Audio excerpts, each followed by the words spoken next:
YouTube पर भी। मैंने कहा कि हज कर दो 4 लाख का और उम्रा कर दो 1 लाख का, तो ताकि हर बंदा जा सके।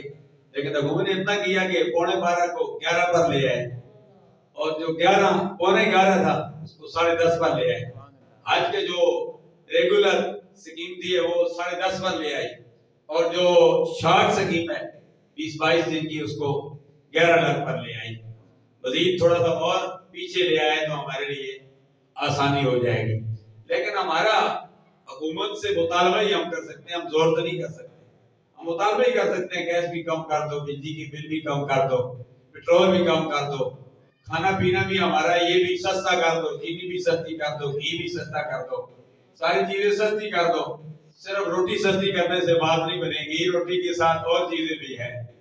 आटा तो सस्ता हो गया, 4,000 5,000 से नीचे आ गया, गंदम नीचे आ गई। बाहर का सब चीजें सस्ती करने की जरूरत है। हमारे पास मादनियात है, हमारे पास गैस है, हमारे पास पेट्रोल है, हमारे पास कोयला है, हमारे पास नमक है। किस चीज की कमी है?